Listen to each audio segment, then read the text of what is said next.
RBS Notícias. Oferecimento Banrisul. Sua tag Banrisul Veloy agora com mensalidade grátis. Peça a sua. Sábado, 30 de agosto de 2025. O Rio Grande do Sul se despede de um de seus maiores escritores, Luiz Fernando Veríssimo. Era um gênio, né? Uma pessoa que era leve e ao mesmo tempo profunda. O mestre da crônica e do humor marcou gerações com um olhar sensível do cotidiano. A escrita ajudou a multiplicar ideias e opiniões de quem, na conversa, era um homem de poucas palavras. Novo centro de pesquisa e ensino do Grupo Hospitalar Conceição vai ter o nome do escritor. O RBS Notícias, que presta uma homenagem a um dos autores mais conhecidos e queridos do Brasil, começa agora.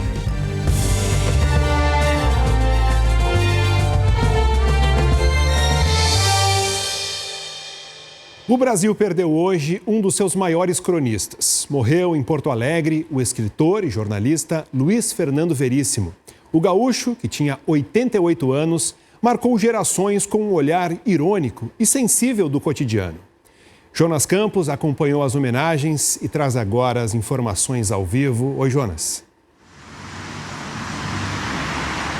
Olá, com muita tristeza, o público morador de Porto Alegre, da região metropolitana, hoje, aos poucos, se dirigiu até o primeiro andar da Assembleia Legislativa, lá no Salão Júlio de Castilhos, para acompanhar o velório de Luiz Fernando Veríssimo. Foram centenas de pessoas que passaram por lá.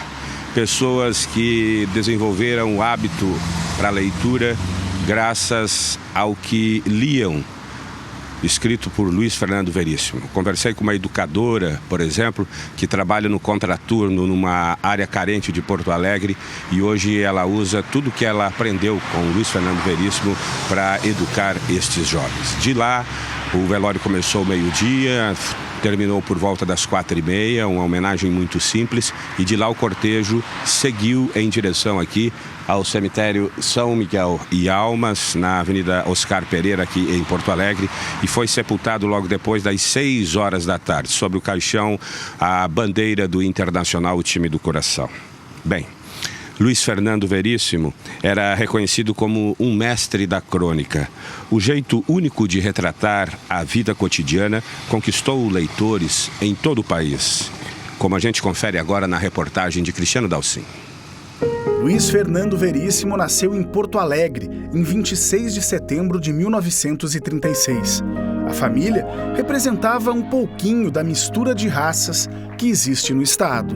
Meu pai devia ter de tudo, índio, negro, tudo nos antecedentes dele, né? E a minha avó paterna era uma índia, né? Uma cabocla. Quer dizer que é um coquetel de raças. Ainda criança, foi morar nos Estados Unidos, onde o pai dava aulas de literatura brasileira em 2 universidades. Érico Veríssimo era um dos maiores escritores do país, uma influência inquestionável. O pai foi um dos primeiros escritores brasileiros a escrever de uma maneira mais informal. E eu acho que eu herdei um pouco isso, essa informalidade na maneira de escrever.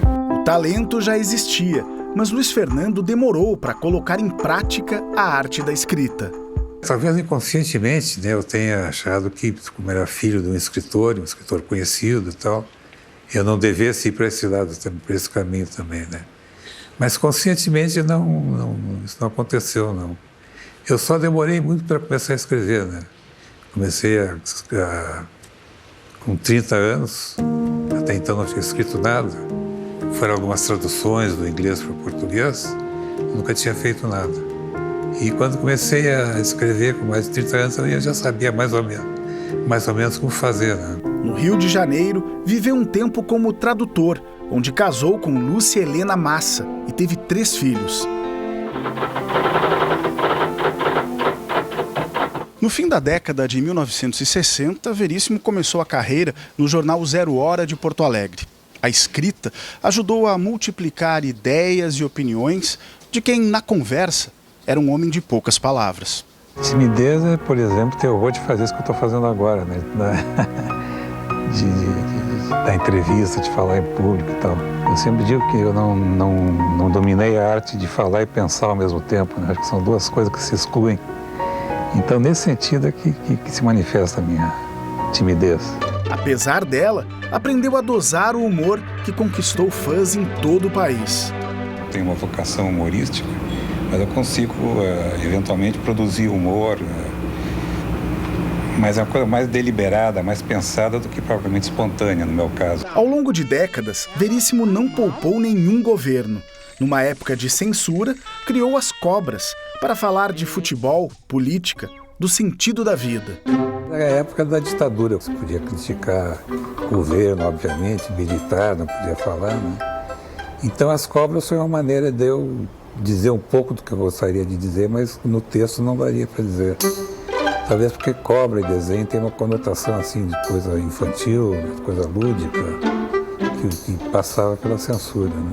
Foram mais de 60 livros publicados, como O Analista de Bagé, uma coletânea que em 8 meses chegou à 50ª edição. Para mim é um mistério. Esse sucesso do livro é um mistério, um fenômeno inexplicável.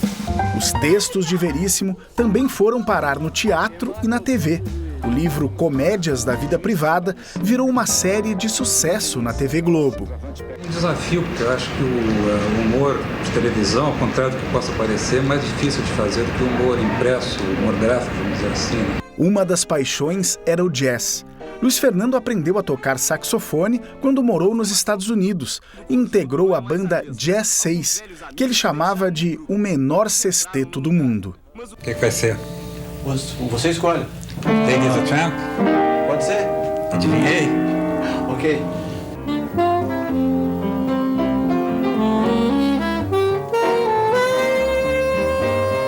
Nesta entrevista, analisou o que tinha de melhor e de pior no Brasil. Acho Sabiá, música de Tom, letra de Chico, uma das coisas mais bonitas feitas no Brasil em todos os tempos. Coisas aí incluindo a nossa melhor literatura, nossa melhor pintura, as Baquianas de Villa-Lobos e a Patrícia Pilar. Fizemos muita bobagem, é verdade. Guerras, filhos demais, sacanagem com os outros, carros com rabo de peixe, Brasília, mas também fizemos coisas admiráveis, como a Catedral de Chartres e a Patrícia Pilar. E também o Internacional, de quem era torcedor fanático, ao contrário do pai, que era gremista. Ele era torcedor de um time chamado Cruzeiro, tinha do Rio Grande do Sul também, porque tinha estudado na escola Cruzeiro do Sul, então era torcedor do Cruzeiro, e quando o Cruzeiro acabou, ele, por alguma razão inexplicável, misteriosa, preferiu o Grêmio em vez do Internacional. Quando nós voltamos dos Estados Unidos, em 45, o Internacional estava na onda, né? Era o chamado rolo compressor, que ganhava todos os campeonatos. E o Grêmio também tinha uma coisa antipática, que felizmente acabou, que ele não aceitava jogadores negros, né? Então o Grêmio era um time assim de elite, tipo a torcida grande, mas era uma torcida de elite. Veríssimo deixou a esposa, Lúcia, 3 filhos e 2 netos. Eu sempre digo que a morte é a última coisa que eu quero que me aconteça. Então...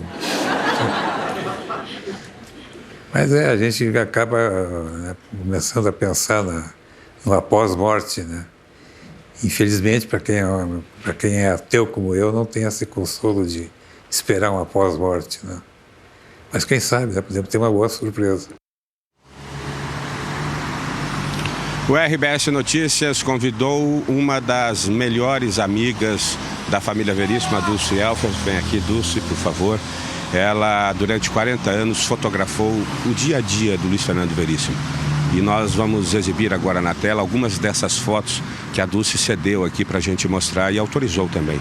Dulce, dessas fotos do dia a dia do Luiz Fernando Veríssimo, qual que ele mais gostava? Olha, ele me falou um dia que a foto preferida dele é uma em preto e branco, que ele está com o sax encostado na porta do jardim da casa dele. Isso tem muitos anos.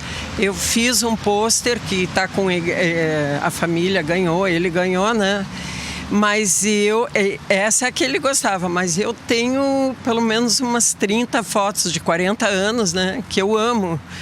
E, então, para mim, sempre foi Era sempre um prazer fotografar ele, né? Descrevendo o Veríssimo em 3, 4 palavras, como é que você o descreveria?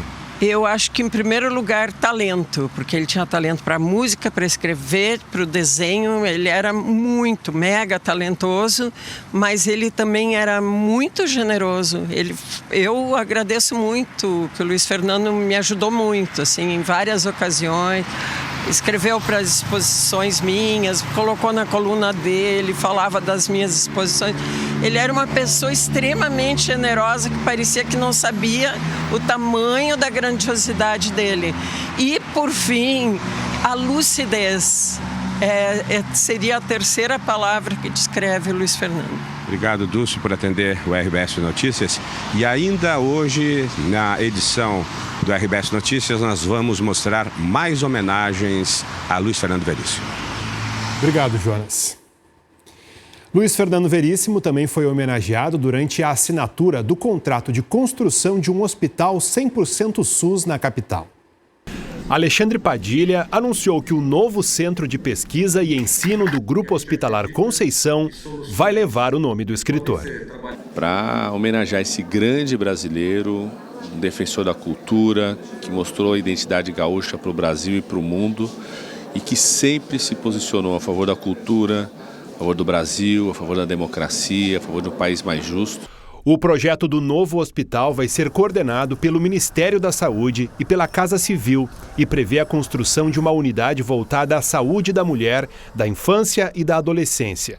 A nova estrutura vai reunir o Hospital Fêmea, o Hospital Criança Conceição e o Centro Obstétrico do Hospital Nossa Senhora da Conceição. São 530 leitos, 35 salas cirúrgicas, UTI pediátrica e neonatal, banco de leite humano, salas de fertilização, heliponto e estrutura para cirurgias fetais e transplantes. O investimento é de R$1 bilhão. O primeiro dia de Expo Inter foi de muito movimento no Parque Assis Brasil. Eles são a sensação e só pelos sons já chamam a atenção. A cada ano, centenas de visitas e olhares curiosos passam por aqui. A gente teve um aumento de 47% nas inscrições dos animais de argola, né? Houve um aumento, né, em todas as raças e espécies. Então a gente considera que isso, os produtores, os expositores acreditam aí na força da Expo Inter, né? Dos pequenos até os maiores que disputam grandes premiações. Quem circular por essas ruas nos próximos dias vai encontrar velhos conhecidos e também novidades. Como uma figura que já desfila por aqui como se estivesse em casa. Biblioteca, famosa Bibi.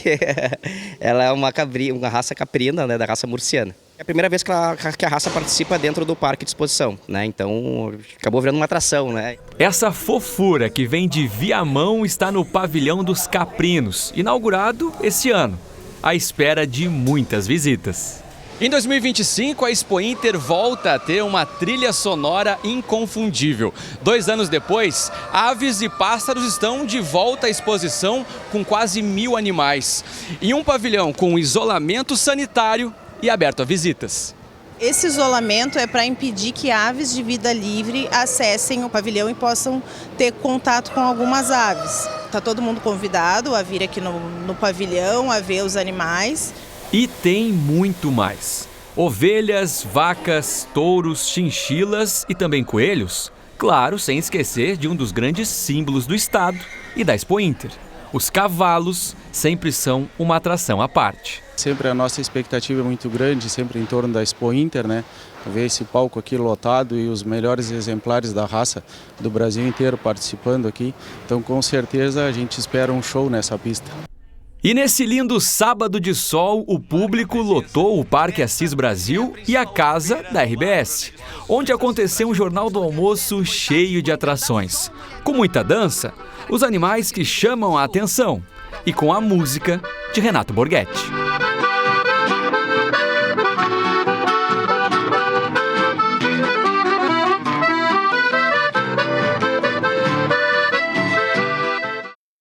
E por falar em Expo Inter, amanhã tem novidade na programação da RBS TV. A Simone Lázari e o Léo Sabala Júnior contam pra gente. Oi, Josmar, o Léo e eu estamos aqui em Esteio para fazer um convite especial a todos que estão acompanhando o RBS Notícias. O Campo e Lavoura, edição especial, direto aqui da Expo Inter. Olha, tá muito legal. Tem dicas, curiosidades, receitas, como sempre, claro, né? Sempre tem no Campo e Lavoura. Então não perde, hein? Tem que acordar cedinho, né, Simone? Neste domingo, o popular amanhã, 6h35 da manhã. E quem for à Expo Inter amanhã vai pegar tempo bom, viu? A maior parte do estado vai ser de sol e algumas nuvens, o que inclui a região metropolitana. Também deve chamar a atenção a presença do vento em várias regiões, mas uma pequena área já começa a receber chuva neste domingo. Uma área de baixa pressão traz umidade da Amazônia e pode provocar pancadas de chuva de moderadas a forte já no fim da manhã na região de Uruguaiana, Missões e um pedacinho da Campanha. Porto Alegre vai ter temperatura mínima de 14 graus ao amanhecer e a máxima pode chegar aos 26 na região de São Borja e Santa Rosa. Na segunda se forma uma nova frente fria que deixa ainda a metade oeste do estado com muitas nuvens e pancadas de chuva a qualquer hora. Nas outras regiões, incluindo a região metropolitana, muitas nuvens, mas não deve chover. No próximo bloco, as homenagens a Luiz Fernando Veríssimo, autor de obras inesquecíveis, e muitas delas vieram para a TV, como As Aventuras da Família Brasil, uma produção da RBS TV. Família? Quem não tem? Quem não quer ter? O que achamos às vezes ser situações que só acontecem lá em casa, acontecem em todas as casas. Um pai, uma mãe, um filho, um neto e uma filha com muitos namorados. Eles vivem aventuras que todos nós vivemos. As aventuras da família Brasil. Primava.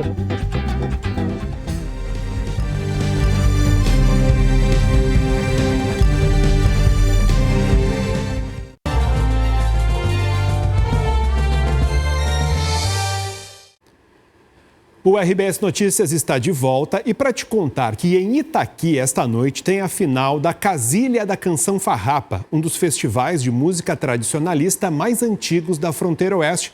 O Henrique Dil chega por lá. Alô, Henrique! Ô Josmar, boa noite para ti, para todo mundo que nos acompanha. A expectativa da organização é que a música vencedora seja conhecida entre o final da noite de hoje e o início da madrugada deste domingo. As apresentações começam daqui a pouco às 8 horas da noite. 10 canções finalistas serão interpretadas, 5 na linha nativista campeira, com composições que retratam a vida no campo, e 5 na temática farroupilha, com músicas relacionadas à Revolução Farroupilha. Elas foram classificadas nas noites de quinta e sexta-feira.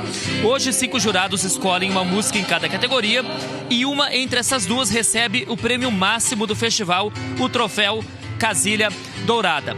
Essa é a edição de número 23 do festival. 9 cidades do estado participam aqui da competição. A gente percebe agora a passagem de palco, o público já chega por aqui e mais de 3.000 pessoas devem passar pelo CTG Rincão da Cruz. A entrada é gratuita, Josmar. Obrigado, um bom evento aí, Henrique. E na segunda-feira tem novidade no Jornal do Almoço. Estreia o JA na tua casa, levando o programa direto para a sala dos telespectadores. Imagina receber o Jornal do Almoço aí na tua casa. É isso que vai acontecer a partir da próxima semana. Cristina Ranzolin e Marco Matos vão se revezar a cada dia, apresentando o JA na sala de uma família da região metropolitana de Porto Alegre. E não é só por aqui. O projeto também vai chegar ao interior do estado. Depois, o Globo Esporte entra nessa também, com Alice Bastos Neves. Em cada lugar, vamos conhecer histórias, curiosidades e o que é importante para a comunidade. É o Jornal do Almoço ainda mais pertinho dos gaúchos.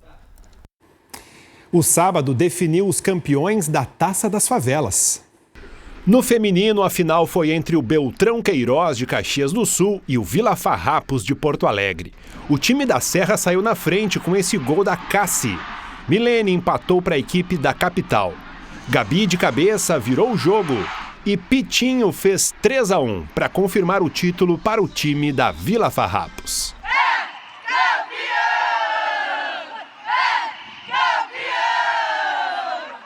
No masculino, a decisão foi entre Guajuviras de Canoas e o Municipal de Montenegro. Gustavinho colocou o Municipal na frente. No segundo tempo, Junqueira empatou para o Guajuviras. Com o empate, o título foi decidido nos pênaltis. O goleiro Marcos defendeu uma cobrança e Junqueira apareceu mais uma vez para fazer o gol do título para o time de Canoas.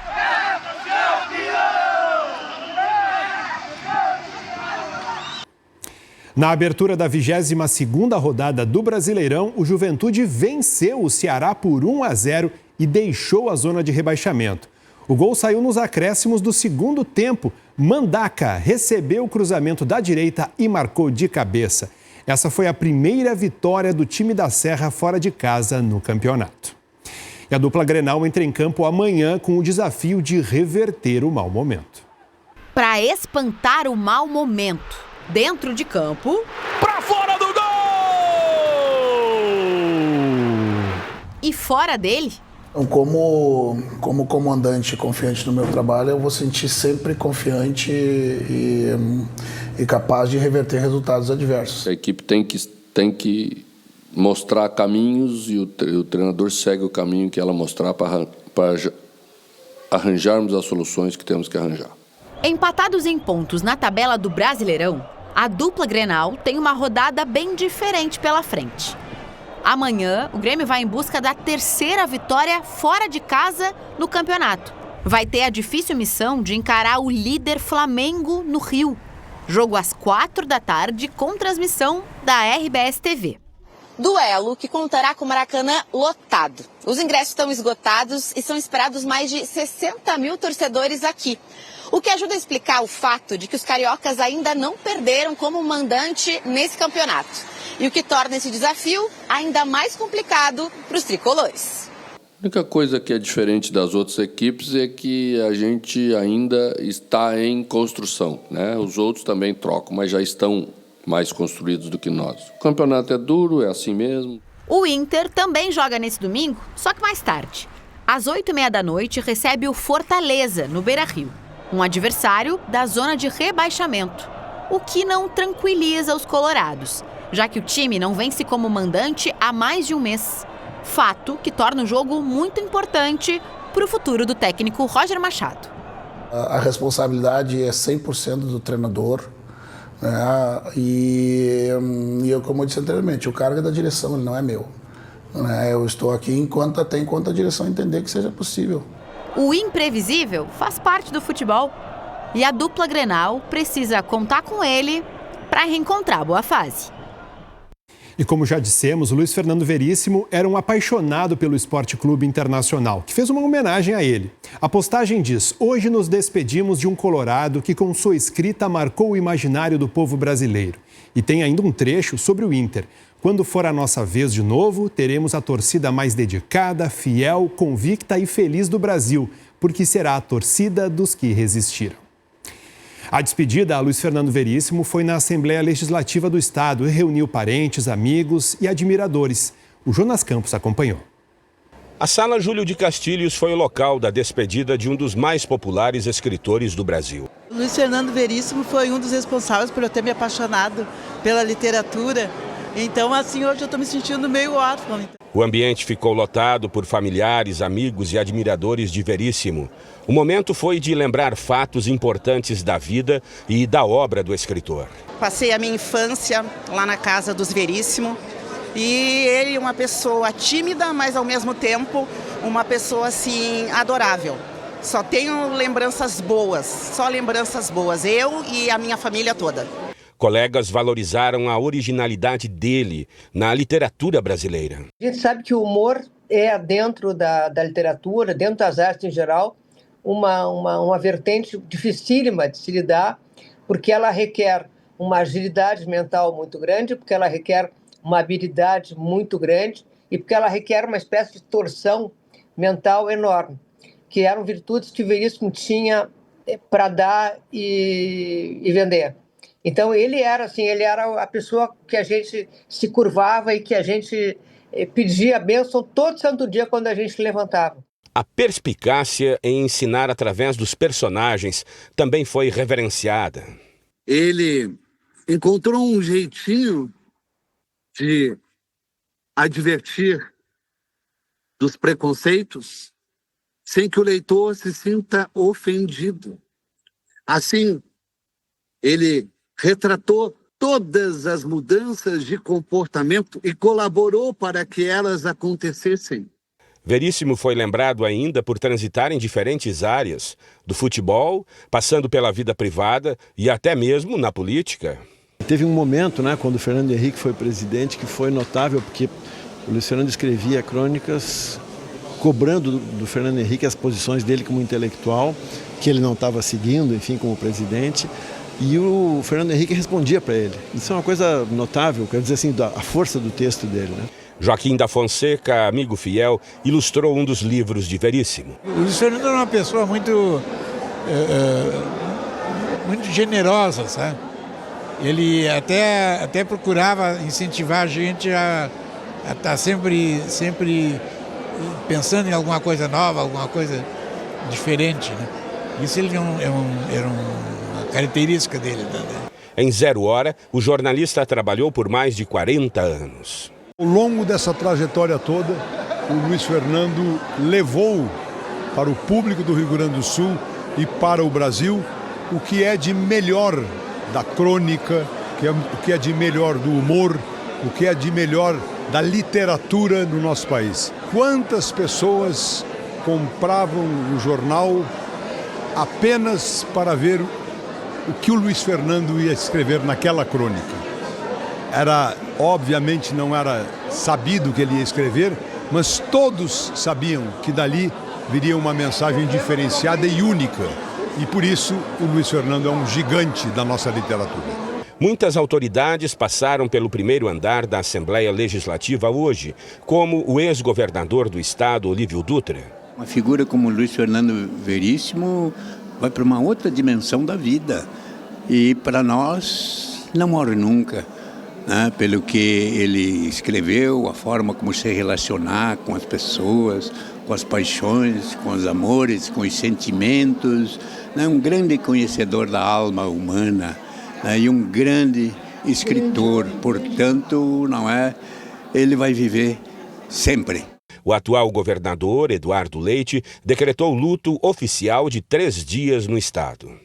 As crônicas e as charges, os personagens que Luiz Fernando Veríssimo criou, sempre com muita habilidade para traduzir a vida, da política, do futebol, das coisas do cotidiano, foram muito sempre bem recebidas por todos e são sempre muito atuais também. O prefeito de Porto Alegre, Sebastião Melo, declarou que a cidade se despede de um grande jornalista, escritor e cronista, e que a cultura do Rio Grande do Sul e do Brasil tem um lugar reservado para Veríssimo. Melo também decretou luto oficial de 3 dias na capital. O presidente Lula enviou uma coroa de flores. Lula, numa rede social, ressaltou que Luiz Fernando Veríssimo foi dono de múltiplos talentos, cultivou inúmeros leitores em todo o Brasil e criou personagens inesquecíveis. Luiz Fernando Veríssimo nasceu no dia 26 de setembro de 1936 em Porto Alegre. Passou a infância na capital gaúcha. Depois, a adolescência viveu nos Estados Unidos. Retornou para o Rio de Janeiro, onde começou a trabalhar como tradutor. Conheceu Lúcia e o casal teve 3 filhos. Tivemos uma parceria de 61 anos, muito boa, com 3 filhos maravilhosos e essa quantidade de amigos que está aqui. O que mais uma pessoa pode querer? Uma vida feliz. É um momento difícil, mas é um momento também que, olhando em torno, a gente vê essa quantidade de amigos, e admiradores. Então, é um momento também que conforta de ver essa amizade, esse afeto todo em torno do meu pai. É sempre bom. Clarissa, irmã de Luiz Fernando, veio dos Estados Unidos para se despedir. O Luiz Fernando, quieto como ele era, foi sempre o maior, melhor irmão que a gente podia ter. E agora eu acho que ele descansou, que era o que ele merecia agora, depois de tanto tempo. Veríssimo morreu no Hospital Moinhos de Vento durante a madrugada, vítima de uma pneumonia. O Fabiano e a Ana são vizinhos da família, noivaram na casa deles. Lúcia e Luiz Fernando foram os padrinhos. Um acolhimento sem igual, muito atenciosos, muito queridos. É uma homenagem muito pequena para uma pessoa tão grande, uma pessoa que representa muito para o Rio Grande do Sul, representa muito para os brasileiros, representa muito para todos nós. Ele representa em todas as gerações, a família Veríssimo, Luiz Fernando também. Um sábado para dizer adeus ao gaúcho Luiz Fernando Veríssimo, mas jamais ao seu legado e à sua obra. Era um gênio, né? Uma pessoa que era leve e ao mesmo tempo profunda, sempre com aquele olhar atento e crítico, né? Não só a comédia da vida privada, mas também a tragédia da vida pública, né? Ele sempre, né, conseguia expandir o olhar dele para todos os lados. E um homem que amava a vida. E o que a gente pode fazer é continuar lendo Veríssimo, né? Porque vai o autor, mas a literatura dele é eterna. Veríssimo nos deixa um legado de humor, inteligência e humanidade. A obra, que nasceu na redação de Zero Hora, conquistou leitores de todo o país. Ele transformou o cotidiano em literatura e nos ensinou a rir de nós mesmos, com elegância. Fica o obrigado por cada linha escrita. Boa noite. RBS Notícias. Oferecimento Banrisul. Sua tag Banrisul Veloy agora com mensalidade grátis. Peça a sua. Zero Hora traz o mundo para o teu mundo, com pluralidade e compromisso com os gaúchos. O melhor do jornalismo no papel, no digital em GZH ou no que vier. Zero Hora, o teu mundo de fato. Faça parte em assinegzh.com.br.